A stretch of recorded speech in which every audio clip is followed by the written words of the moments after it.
As they were lowering the lid on my son's casket, she crept up close behind me and murmured near my ear, "You've got 3 days to pack up and leave."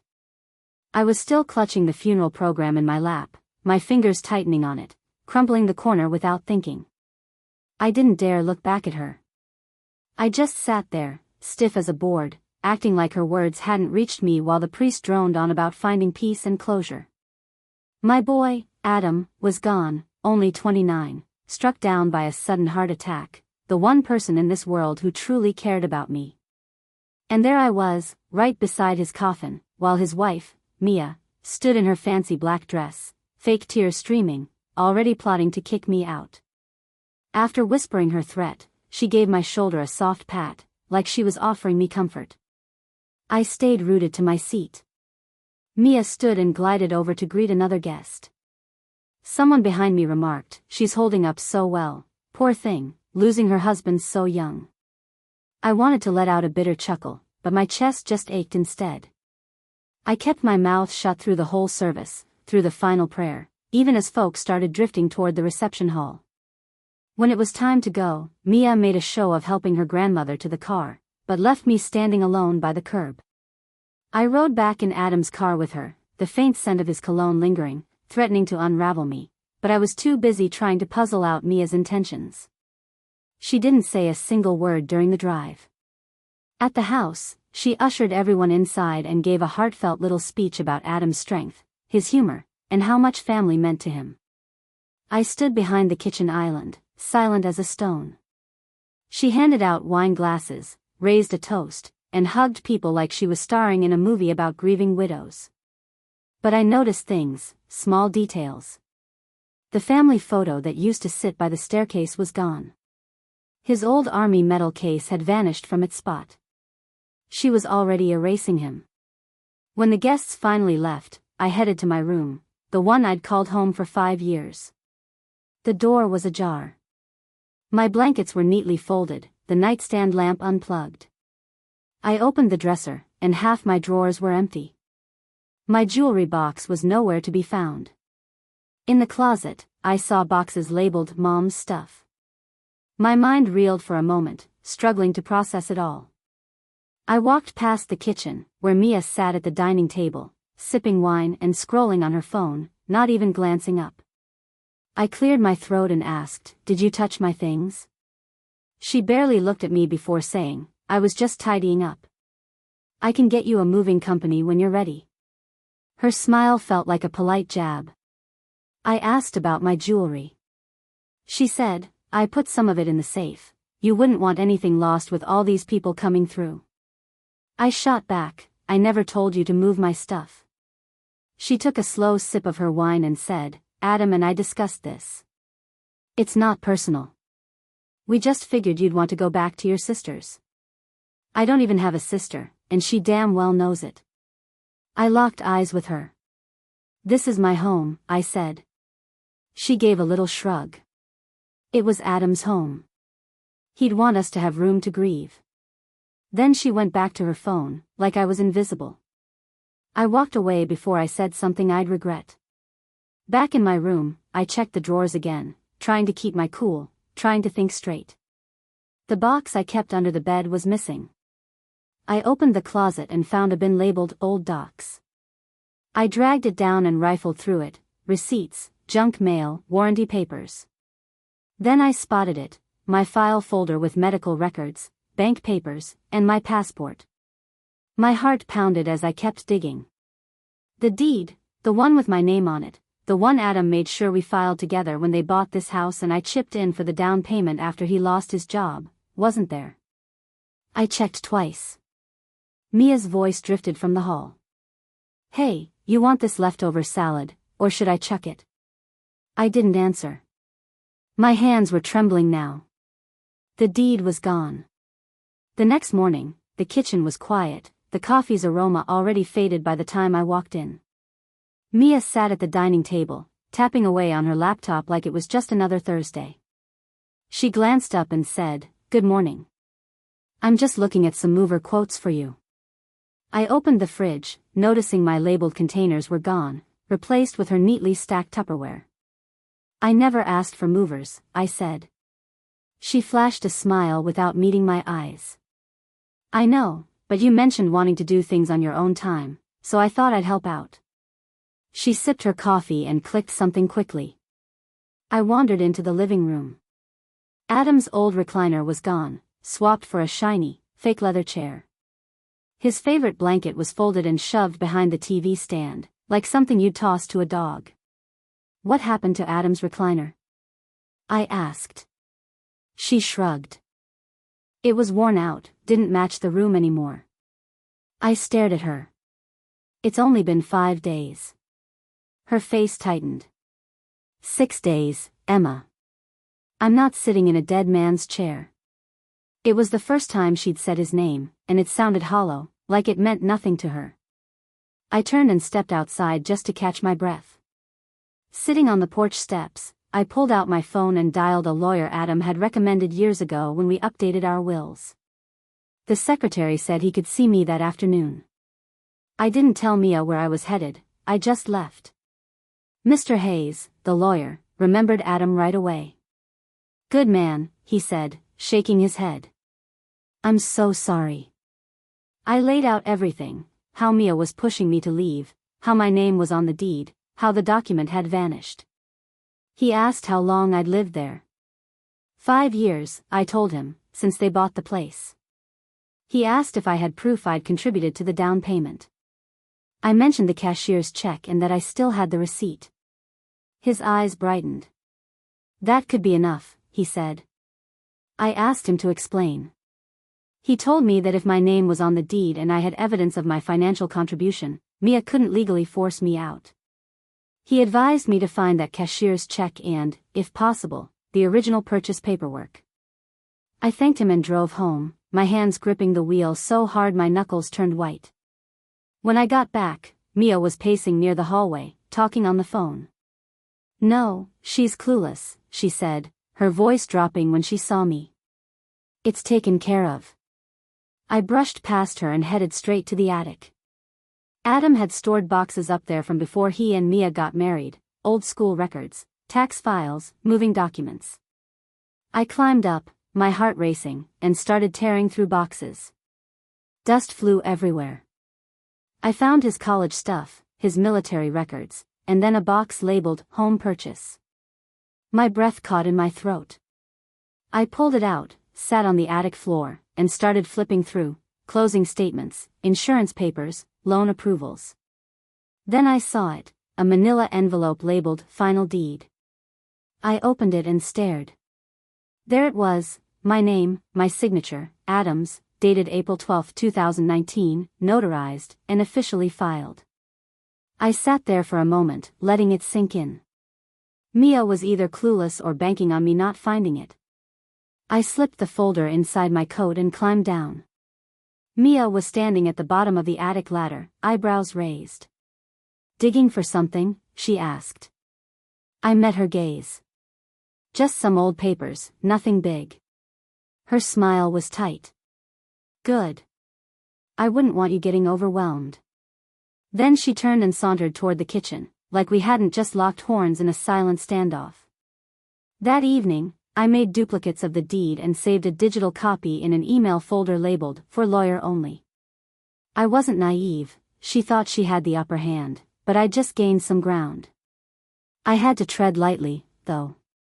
Around 7 o'clock, Mia strolled in holding 2 glasses of wine and said, I thought we should sit down and hash things out, maybe clear the tension. I took the glass but didn't sip it, just nodded and said, all right. She plopped onto the couch across from me and started, I know things have been rough between us, but Adam always said this house was meant for our future, for the family we planned. I stayed quiet, my eyes fixed on her left hand, where his wedding ring still sat on her finger. She glanced up at me. You get where I'm coming from, don't you? I tilted my head and asked, have you talked to a lawyer about any of this? Her expression flickered for a split second. No, I didn't think we needed one. I gave her a small smile. Might be worth considering. Her eyes sharpened briefly, and she took a slow sip of her wine. Are you trying to scare me, Emma? I kept my smile steady. Nope, just musing out loud. She rose from the couch, moving deliberately, and said, "I'd really prefer we keep this simple." I nodded. "Same here." She walked down the hallway, wine glass still in hand. Once she was gone, I pulled out my phone and double-checked the scanned deed. My name was right there, plain as daylight. Mia thought she had me cornered, but she had no clue what I'd uncovered in the attic. The next morning, I printed 2 copies of the deed and sealed them in an envelope with my lawyer's name scrawled across it. I dropped it off at his office without calling ahead, handed it to his assistant, and told her it was urgent before slipping out to avoid any questions.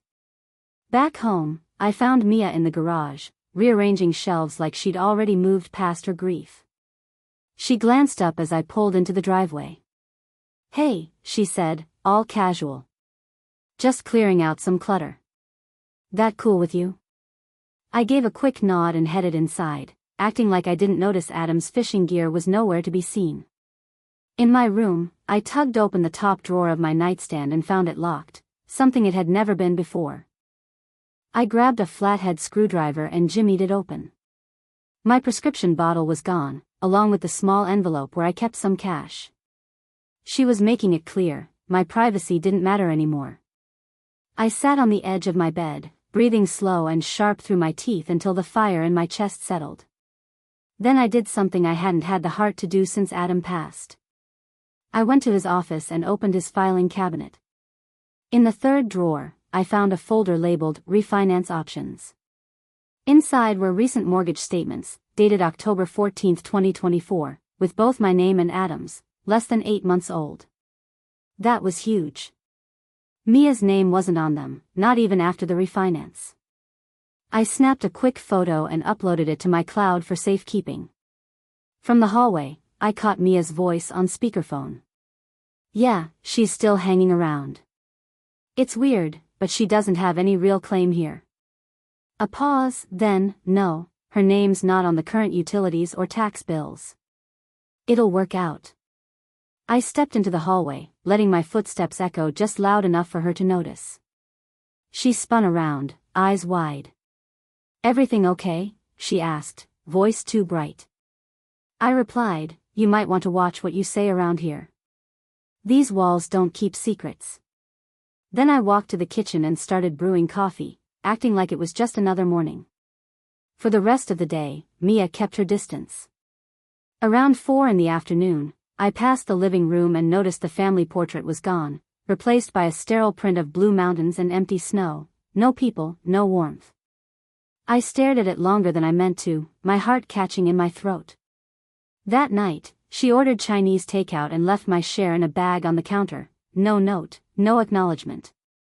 I grabbed it, shut my bedroom door, and secured it with the door wedge I'd been using since the week before. I wasn't taking any risks. At 1 in the morning, I heard slow, careful footsteps outside my door. I got up, pressed my ear against the wood, and listened. No knock, just a long pause, then the sound of steps fading away. By morning, my alarm clock was blinking. Power had cut out for exactly 2 minutes. I checked the circuit breaker, every switch was fine. At breakfast, Mia offered me coffee like nothing had happened. I passed on it. I went back to see Mr. Hayes, the lawyer, and slid the photos, refinance documents, and deed copies across his desk. He looked them over, nodding slowly. "She's got no legal ground to stand on," he said. "Her name's nowhere on these, and you've got 5 years of residency plus financial contributions. If she tries to push you out, she's got no case." I asked if I could take action first. He nodded. "We can draft a notice of shared ownership and be ready to counter any false claims she might make. If she serves you papers, we'll hit back fast." I asked about risks. "Only if you lose those documents," he said. "Keep them secure and stay level-headed." Driving home, I felt a new kind of quiet in my chest, not grief or fear, but a sharp focus. When I walked in, Mia was folding laundry on the couch. She looked up and said, "Out and about today?" I shrugged. "Just needed to clear my head." She raised an eyebrow. "You seem awfully sure of yourself all of a sudden." I gave her a small smile. Just remembered something that matters. She stared at me for a beat, then said, hope it doesn't complicate things. I opened the fridge and saw my labeled containers back in place, written in her handwriting. That night, I overheard her in the guest room, talking on the phone again. Yeah, she's acting strange. I might need to speed things up. A pause. If she finds that file, we're in trouble. She had no idea I already had it, or that it was safe with my lawyer. But now I knew for sure, she was hiding something bigger than just a fight over the house. 3 days later, Mia threw what she called a grief gathering for Adam's friends and co-workers, announcing it over coffee like it was some casual get-together.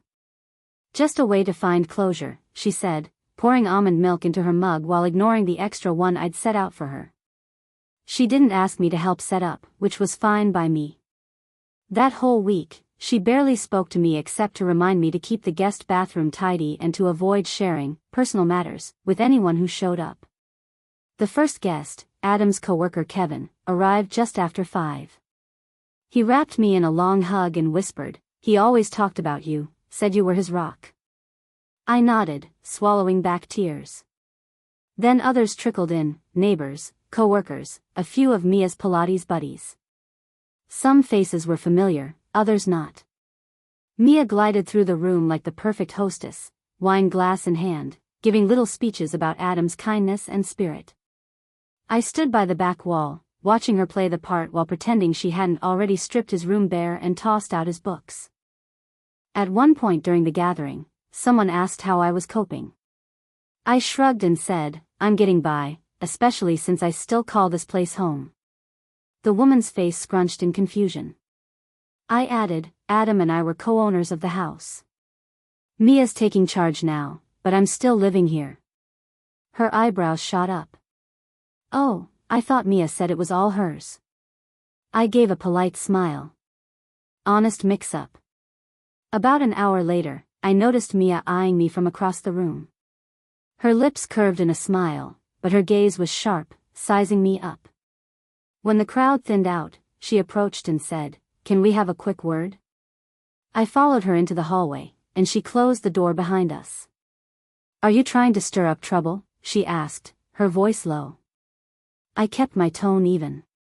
I just answered a question truthfully. She stepped closer, her eyes narrowing. Don't act coy, Emma. These folks don't need to hear about legal documents. I crossed my arms. Then don't go spreading lies about who owns what. She stared at me, her jaw tight, then smoothed her expression. This is a sensitive time. These people loved Adam and came to support me.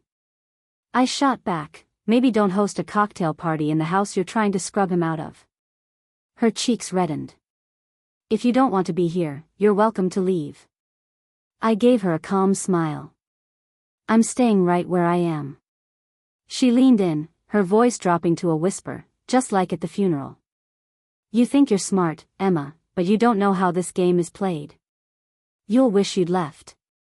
Then she slipped out, her face all polite charm again as she greeted another guest, like we hadn't just traded barbs in the hallway. For the rest of the night, I kept to myself, observing, listening. I noticed a guy in his 30s, bald head, fancy coat, glancing at me like he was trying to figure out who I was. He had a short, hushed conversation with Mia near the hallway, then slipped out early. Something about his careful movements and quiet tone stuck in my mind. After everyone left, Mia cleaned up without a word. I didn't offer to help, and she didn't ask. Around 11 that night, I passed the guest room and spotted a manila folder peeking out of her open tote bag. It hadn't been there earlier. I ducked into my room, grabbed my phone, and snapped a silent photo through the crack in her door. The folder was labeled Doc Copy's Backup Plan. Later, when I heard her shower running, I crept into the hallway and opened the tote. Inside were several folders, one marked House Timeline, another E-Signatures 2022. I didn't take anything, just took quick photos. One file showed a screenshot of a will with an unfamiliar digital signature. The bottom corner read, filed December 15, 2024. Adam died November 10, 2024. He couldn't have signed anything in December. My breath caught as the shower shut off. I quickly closed the bag, slipped back to my room, and stood still as she passed by, humming, wrapped in her robe. My hands were still trembling, but now I had more than the deed. I had evidence she was trying to fake her way into control. Something much bigger was going on. The next morning, I woke to soft sniffles coming from the kitchen, not loud wails, but a delicate, calculated kind of crying meant to be overheard. When I walked in, Mia stood by the sink in her robe, clutching a crumpled tissue, staring out the window like she was posing for a drama. The moment she saw me, she turned, wiped her eyes with her palm, and forced a brave little smile. "Sorry," she said. "Sometimes it just hits me all over again." Then she rested a hand on her stomach, not too obvious, but enough for me to notice. I froze. That was new. She looked at me and said softly, I wasn't going to say anything until I was certain. "I'm pregnant, Emma." For a good 3 seconds, I couldn't speak, couldn't move. It didn't add up. Not with everything I'd seen, not with the timeline. I asked, "How far along are you?" She answered fast, 6 or 7 weeks. My mind clicked into place. Adam had been gone for 8 weeks. I stared, trying to keep the shock off my face as she walked over and set a sonogram photo on the table like it was her winning card. I picked it up, turning it slowly, my eyes catching the corner, her name, the clinic, and a date in crisp black print, March 3, 2025. Not 8 weeks ago, but 3. That's when it hit me, this pregnancy had nothing to do with Adam. It was about power. She said, "I used a donor. Adam and I discussed it, just in case. He wanted me to carry on a piece of him." I knew right then she was lying. Adam would have told me something that big. I handed the photo back, keeping my face blank, and said nothing. She went on, "I hope you see why I need stability now, for the baby's sake." It was clear, she was building a sob story, something to use in court, a pregnant widow stuck with a difficult mother-in-law. I nodded slowly. "That's a game changer." Her face softened, like she thought I was caving, like her act had worked. But the second she left the room, I grabbed my phone, pulled up the photo of the document from her bag, and checked the sonogram date against the file date. 3 days apart, both from the same week, both planted like props. I sent them to Mr. Hayes with a quick note, "We need to talk." Within an hour, he called back. "If she's claiming dependency or emotional distress, this actually strengthens your case. We can demand her medical records and timeline proof." I asked, "What if she faked the whole thing?" He said, "That's fraud. If you keep documenting calmly, we'll win before it even gets to court." I said, "She's trying to push me to lose my cool." He replied, "Don't give her the satisfaction." I didn't. I stayed quiet, cleaned the bathroom, folded laundry, and smiled when she dropped comments like, "This baby's going to need so much room," or, "Raising a kid in a tense house will be tough." Each time, her eyes searched mine, waiting for me to crack. I just nodded and kept silent until that Tuesday when I found a manila envelope slid under my door, marked, "Urgent 24 hours notice." Inside was a typed letter, clearly not filed with any court, claiming I had 24 hours to leave due to emotional instability and personal threats. I sat there, heart pounding, not from fear, but from how carelessly she'd just handed me a lie I could dismantle with one email. As I read it again, one line sent a chill through me: "Failure to vacate will result in law enforcement involvement and potential elder neglect claims." That was her move. She was setting me up to look like a dangerous, unhinged old woman in court, even though all I'd done was make coffee and fold clothes. She was banking on me panicking and running before I could fight back. I knew what I had to do. I couldn't wait for her to make another mistake, she'd just made a big one. I kept my mouth shut after reading that fake eviction notice. I carefully folded it, tucked it into a new folder alongside the other papers Mia had so kindly handed me over the past 10 days, and drove straight to Mr. Hayes' office without calling ahead. This wasn't just about protecting my right to stay in the house anymore, It was about tearing down the false reality she was trying to spin. When I sat across from Mr. Hayes and slid the latest file toward him, he read the last line and let out a dry chuckle, not because it was funny, but because he couldn't believe her nerve. She's threatening you with elder neglect while she's the one emotionally tormenting you, messing with your finances, and keeping a paper trail to boot, he said.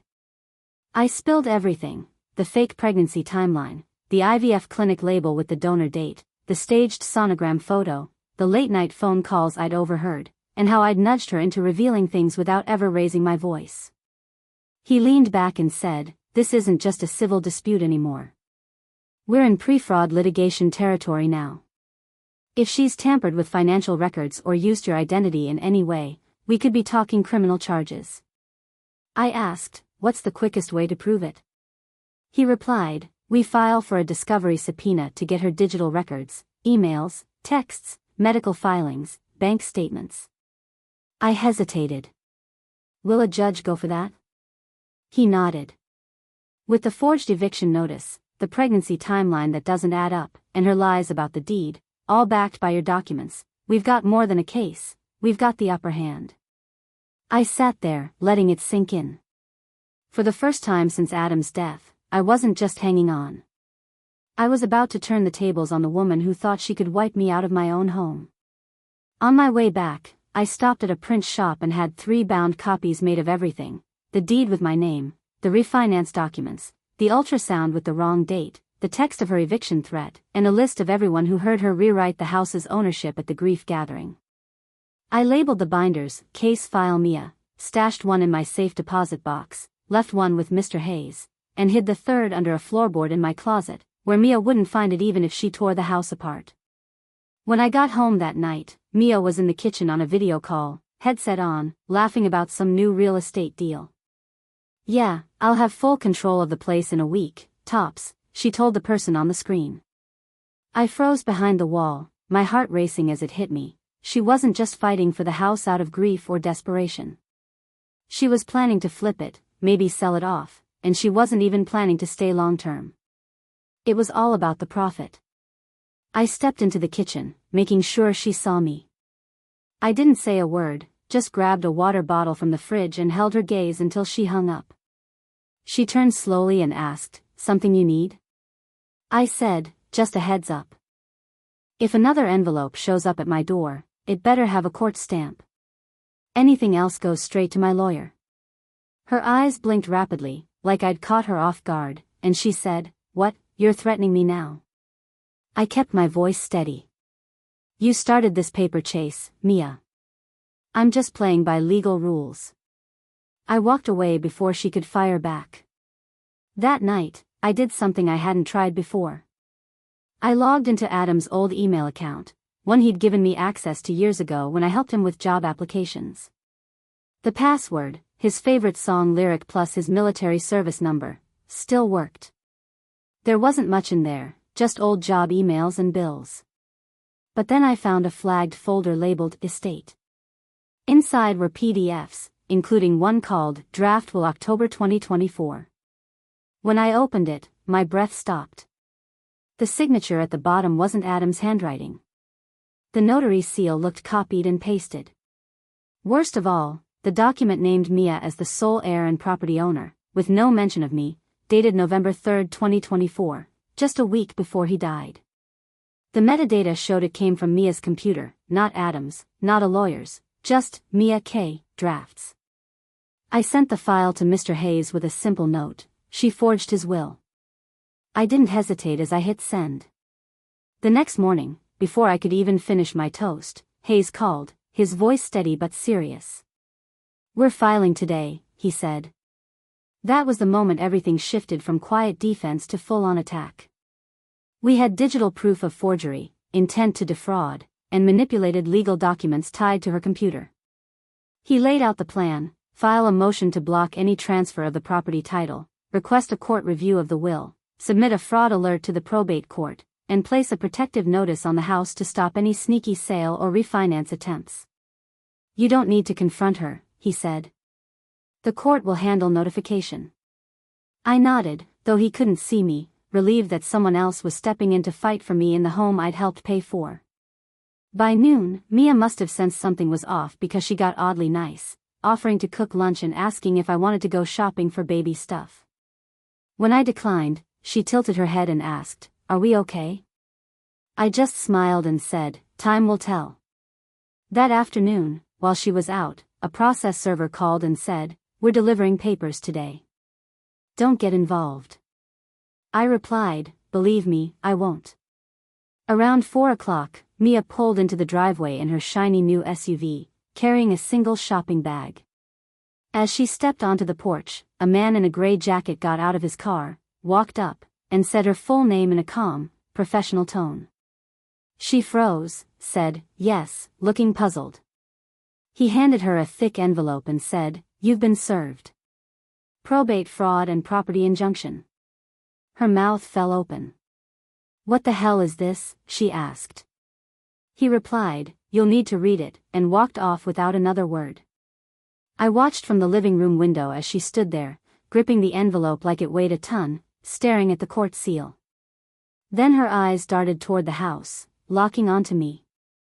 I didn't flinch, didn't move, just sat there until she stormed inside, slammed the envelope on the dining table, and tore through the pages.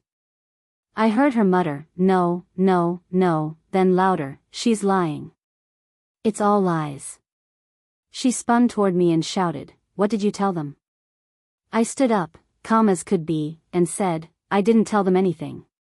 The documents spoke for themselves." She flung the envelope to the floor and marched into the kitchen, muttering, "I'll fix this. This isn't over." I didn't respond.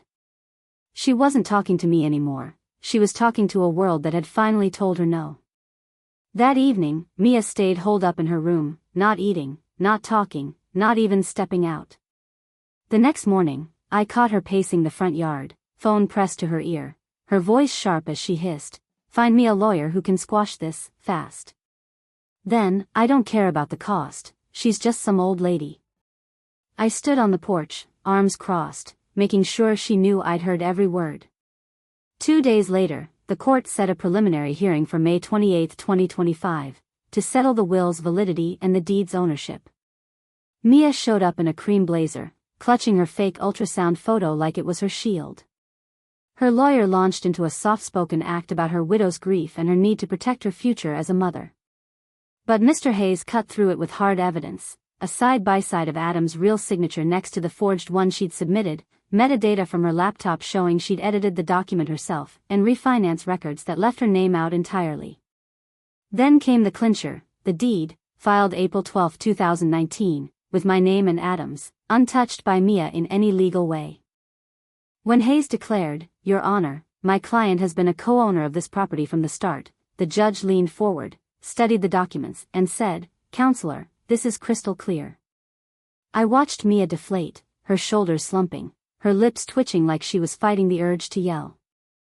The judge continued, "The temporary ownership freeze is lifted. Emma retains legal co-ownership. All eviction claims are dismissed.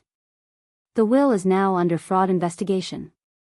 Mia's lawyer whispered something urgently, and she shot him a look like he'd stabbed her in the back.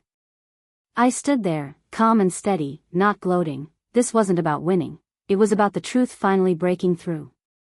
As we left the courtroom, Hayes turned to me and said, "Now we see if she fights back or starts packing." In the car, I checked my phone and saw an email from the court confirming my full ownership status. I smiled, not out of malice, but because the weight was lifting. She could spin her lies and fake her photos, but the law now saw her for what she was. The next morning, the house felt eerily quiet, not calm, but tense, like the hush before a thunderstorm. When I walked into the kitchen, Mia was already there, dressed in black like she was headed to another funeral, sitting at the table with a cold coffee and a legal pad scribbled with names and numbers. She didn't look up as I entered, just said, "You think you've got this all figured out, don't you?" I poured my coffee without a word, letting her stew in her own unraveling. She pressed on, "You really think a judge buying your little tale means this is done?" I turned and said, "It wasn't a tale, Mia. It was the law." That hit a nerve. She shot up so fast her chair scraped the tile with a screech. "You don't get to take everything from me," she snapped. I met her gaze and said, "You tried to erase me from a home I helped build, from a life I was always part of, using a fake will and a fake pregnancy." She froze, her mouth open, then tried to pivot, saying, "I was grieving, but it fell flat." The act was over, and we both knew it. I said, "Start packing. I'm giving you the same courtesy you never gave me. I haven't called the sheriff, yet." She opened her mouth like she wanted to scream, then clamped it shut, grabbed her phone, and stormed out of the house.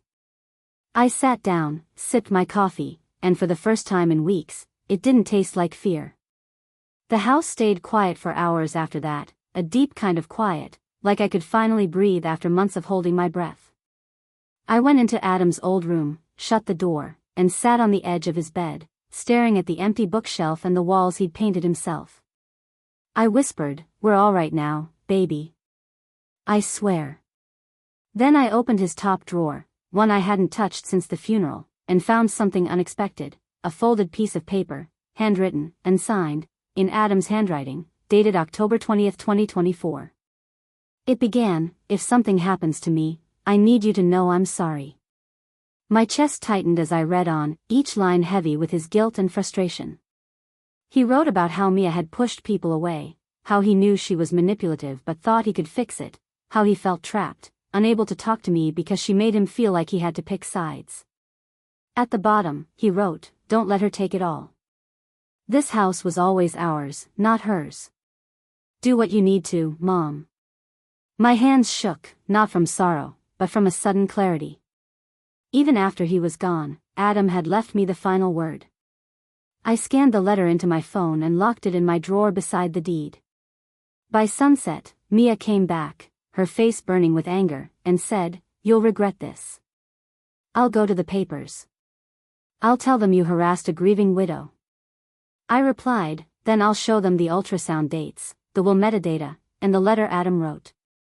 Her face went white, like she'd seen a ghost, because she had no idea about that letter. She whispered, "You're making this up." I said, "Test me."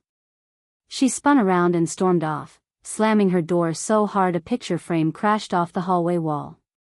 I didn't react. I just picked it up, set it back in place, and started cooking dinner like it was any other evening. As the pasta bubbled, I texted Hayes, "Found a personal letter from Adam. It backs everything up. Sending it now." He replied instantly, "Send it. It's ironclad." That night, for the first time in months, I slept with the window open, no door wedge, no spare key tucked under my pillow, just quiet and fresh air. By Tuesday morning, the hallway outside Mia's room was lined with cardboard boxes, some labeled, some not, some barely taped shut like she'd packed in a rush. I didn't ask if she was really leaving. I knew she was out of legal moves, and whatever bluff she'd been holding onto had collapsed under the weight of court papers and her own overconfidence. When she came into the kitchen, she didn't say anything at first, just rummaged through a drawer like she was searching for something that didn't exist. Then she turned and said, "I'll be gone by Thursday." I gave a calm nod, no smirk, no jab, just a quiet acknowledgement like we were discussing a delivery schedule, not the end of a months-long battle. She added, "You can have your house back." I replied, "It was never yours to hand over." That hit her harder than any shouting match could have. She froze for a moment, then looked away, like she wanted to fire back but couldn't find words that wouldn't break on her tongue. I walked past her and put the kettle on, not for show, but because I genuinely wanted tea. I'd learned by now that the strongest move I had was to keep living my life, acting like she was already gone. That afternoon, Mia had 2 friends over, their voices echoing in the hallway as they helped her haul boxes. I stayed in my room, hearing them mutter things like, "She's out of her mind," and, "How did you even deal with living here?" I didn't bother responding, those weren't questions worth my breath. The next morning, Mia tried one last desperate tactic. She called Adam's old friend Kevin and left a voicemail claiming I'd made up the entire case, that Adam never wanted me in the house, and that I was using elder abuse tricks to steal everything from her. What she didn't know was that Kevin had already talked to me, already seen the court documents and Adam's handwritten letter. He forwarded her message to me with a single line, "She's grasping at straws." I didn't reply, there was nothing left to say. By Wednesday, her car was packed with the last of her stuff. Her face was pale, her makeup smudged under her eyes, like she was finally realizing this wasn't just a legal defeat, it was personal, public, and final. She showed up at the front door that morning, clutching her last bag, and said, "You don't have to do this." I looked at her and said, "You didn't either." She flinched, like she'd expected me to yell or cry, something to fuel her story that I was the bad guy. But I just stood there, steady and quiet, watching her grapple with the reality that she'd played every trick, burned every lie, and ended up on a porch that was never hers, with a future she couldn't spin into gold. I opened the door and said, "You've got until 10 tonight." She asked, "Where am I supposed to go?" I met her eyes. "Anywhere but here." Then I shut the door, not out of spite, but because I was done. From the window, I watched her stand frozen on the porch for a good 30 seconds before she trudged to her car, slammed the trunk, and drove off without a backward glance. I didn't cry or cheer. I didn't feel victorious. I just felt finished. As the sun set, I turned off the porch light, locked the front door, and for the first time in months, I sat in a house where I didn't have to listen for her footsteps or guard my back. The space was mine again, clear and unclaimed. Then I noticed a small silver flash drive on the coffee table, unlabeled, sitting there like a trap. My stomach twisted. Mia didn't leave things behind unless she meant for them to be found. I stared at it for a long while, not touching it, debating whether to toss it or ignore it. But after everything I'd been through, I wasn't about to leave a loose end. So I plugged it into Adam's old laptop, the one she always avoided because she said it reeked of dust and sorrow. The screen flickered to life, revealing one folder, no password, just a file named Open Me. It was a video. The footage was grainy at first, then sharpened, showing Mia sitting in Adam's home office, in the same chair I'd used to check my email that morning. She stared into the webcam and said, "If you're seeing this, I'm either gone or you think you've beaten me." Her voice was steady but smug, like she was still plotting moves in her head. She continued, "I did what I had to, and maybe I went too far, but you were never meant to stay here forever, Emma. You were a guest who clung on too long." She leaned closer, her eyes cold. "Adam wanted to ask you to leave before he died. He just didn't have the nerve to say it." I paused the video, my jaw tight, my pulse racing. Even now, she was trying to sow doubt, to chip away at the one thing she could never touch, my connection with my son. But I pressed play and listened as she said, "I told him we could build a life if we had room, if he could let go of the past. But he was too weak to cut you loose. So I had to do it for him." She smirked, like isolating him from me was some kind of triumph, not control. The video ended with, "You can have the house, Emma, but you'll never shake this." The screen went dark. I sat in the quiet, not angry, not even shocked. That was Mia, always calculating, always cruel, always needing the final jab. But she didn't know I had something she could never fake, Adam's handwritten letter, the one where he poured out his regrets and told me the truth she'd tried to bury. I pulled it from my drawer, held it next to her frozen face on the laptop screen, and felt a deep calm settle over me. This wasn't about proving I was right. It was about outlasting her schemes until she lost her grip. I popped the flash drive out, tossed it in the trash, and deleted the file from the laptop, not because I feared her lies, but because I didn't need her poison lingering. The fight was over, the house was quiet, and every corner belonged to me again. That evening, I unpacked the last of my things from the boxes she'd once marked for removal, set Adam's photo back on the entryway shelf, lit a candle in the kitchen, and sat at the table alone, not lonely, just present, just free. As I sipped my tea, listening to a silence no longer heavy with tension, I looked out at the porch she'd tried to claim and whispered, "My house, my rules."